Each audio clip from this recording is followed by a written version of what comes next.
तो देखिए, केंद्र सरकार ने 8वें वेतन आयोग के लिए ऑनलाइन पोर्टल शुरू कर दिया है। कर्मचारी और पेंशनर किस तरह रजिस्ट्रेशन करके अपने सुझाव भेज सकते हैं, ये आज की वीडियो में आपको बताएंगे। देखिए, सरकारी नौकरी करने वाले लाखों कर्मचारियों और पेंशनर्स की नज़र इस समय 8वें वेतन आयोग पर टिकी हुई है और हर वेतन आयोग के साथ सैलरी स्ट्रक्चर, भत्तों और पेंशन से जुड़े बड़े बदलाव की उम्मीद भी रहती है और इसी वजह से कर्मचारी लंबे समय से इससे जुड़ी अपडेट का इंतजार कर रहे थे। अब सरकार ने इस प्रोसेस को आगे बढ़ाते हुए एक बड़ा कदम उठाया है। 8वें केंद्रीय वेतन आयोग ने अपना आधिकारिक ऑनलाइन पोर्टल लॉन्च कर दिया है, जहां कर्मचारी और पेंशनर सीधे अपने सुझाव और मांगे दर्ज कर सकते हैं। जान लीजिए कैसे आप इस पोर्टल पर रजिस्ट्रेशन करके अपने सुझाव दर्ज कर सकते हैं। तो देखिए, अगर आप 8वें वेतन आयोग को अपने सुझाव देना चाहते हैं तो इसकी प्रोसेस काफ़ी आसान रखी गई है। कर्मचारी और पेंशनर घर बैठे कुछ ही मिनटों में पोर्टल पर रजिस्ट्रेशन करके अपनी राय दर्ज कर सकते हैं और इसके लिए आपको नीचे दिए गए स्टेप्स भी फॉलो करने होंगे। देखिए, सबसे पहले आधिकारिक पोर्टल यानी कि 8cpc.gov.in या MyGov वेबसाइट पर जाएं। इसके बाद होम पेज पर दिखाई दे रहे लॉग इन टू पार्टिसिपेट या सबमिट क्वेश्चनरीज विकल्प पर क्लिक करें। इसके बाद अपना मोबाइल नंबर या ईमेल आईडी दर्ज करें। आपके नंबर या ईमेल पर OTP आएगा, उसे दर्ज करके लॉगिन पूरा करें। अब लॉगिन के बाद आपकी प्रोफाइल बन जाएगी और आप आगे की प्रक्रिया शुरू कर सकेंगे। तो इस तरह आप पोर्टल पर लॉगिन करके आयोग की प्रश्नावली तक पहुंच सकते हैं और अपनी राय दर्ज करने की प्रक्रिया शुरू कर सकते हैं।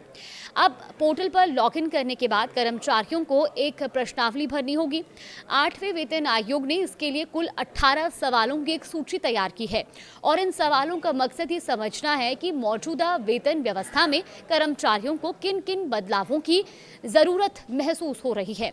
वेतन वृद्धि और सैलरी स्ट्रक्चर से जुड़े सुझाव, महंगाई भत्ता और अन्य भत्तों में बदलाव की मांग, पेंशन व्यवस्था को बेहतर बनाने से जुड़ी राय, सेवा शर्तों और सुविधाओं से जुड़े सुझाव।